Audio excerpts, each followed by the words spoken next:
Yeah, basically this is it. This is going to come down to what Kang can do. So this is probably going to be the last match of the night. aLeJ, though, if you guys saw last week, was a beastly Protoss. I believe he went on like a 3 or 4 game win streak actually before being knocked out. So aLeJ here spawning on Xel'Naga Caverns is probably the last challenge of the night here.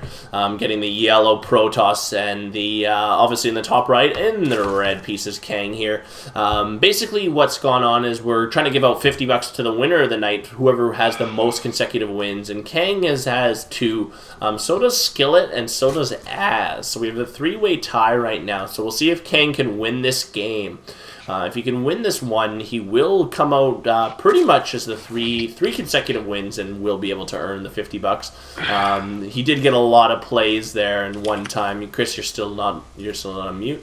But basically, it's pretty interesting as I get the cackle and the sighs from Chris there. We'll see if Kang can actually pull it out. He did get a few repeat opportunities. He did answer the questions first, though. But in all fairness, people couldn't join the chat to challenge him. So it was kind of a weird way to win. But at the end of the day, we did give a guy another 2 chances to play. So I don't feel so bad, as aLeJ's probe is going to reach Kang's base first there. So Kang's going to get aLeJ's going to get a good look at what's going on in the Kang base. Doesn't see anything here. Going to see the drone moving out. Spawning pool goes down for Kang, so he's not going to be able to get that hatchery down just yet. Looks like aLeJ is getting that gateway up on the high ground. Pretty standard. Going to form a little bit of a wall there. Thanks, everybody. I should say this is the last match of the night.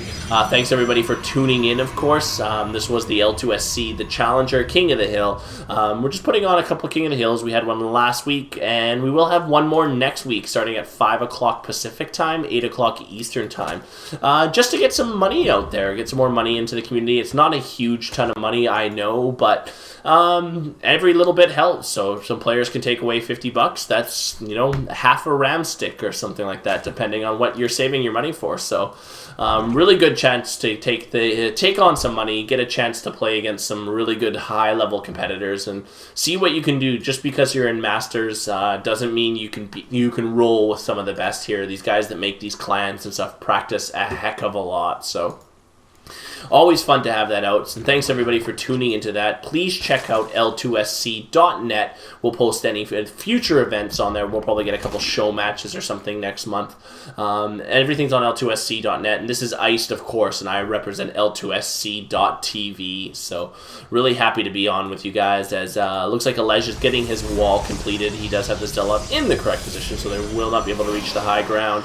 Zergling's chasing down a probe. I don't know if aLeJ's probe is going to make it through either. It is on Gather. I think they fixed that, though, so that gathering things can't go through held unit things. We'll see. Nope, definitely can. So the probe made it through right away. As aLeJ goes to, Kang goes to work on aLeJ's base there. A sentry will pop out. Won't be a problem, though. Really an interesting kind of curved rally point there. I really like that, just to get it behind the Zealot there, without having to move it yourself. aLeJ does have his double gas up, so he will be able to get any tech progress or progression point that he wants to. He's going to have 2 gate and, Twilight Council. That's new.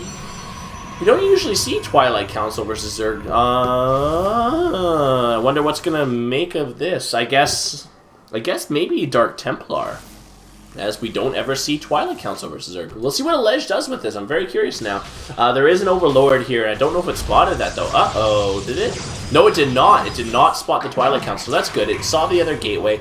So he will be on 3 gate. Great way spread, as Kang just begins to saturate his natural, which is just finished.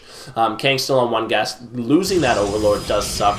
Zerglings are going to be pushed away there. No real damage done to aLeJ's base there. Prylon on the low ground for aLeJ. Oh, Blink. Aha! So Blink Stalkers for aLeJ.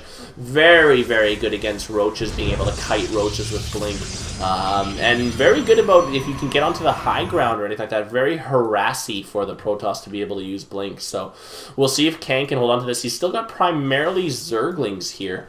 More Zerglings coming out. Speed almost done. No more gas coming in. So he might be doing this kind of bust thing that we saw last time. Where he does get just a whole F ton of Zerglings out and try to maybe Baneling bust or something like that. But Blink is going to be done. You're going to get blunked, son. Kang has the overload just kind of floating around. Blink almost on Chrono Boost going down on that too. He really wants that Blink out. Not going to be super great against these many Zerglings though. That's the only problem I have with Blink is these Speedlings versus Stalkers are decent. Just decent. They're not amazing, no hard counters or anything like that, but we'll see what happens here as the Zerglings do kind of surround the Stalkers. There's aLeJ Blink Micro.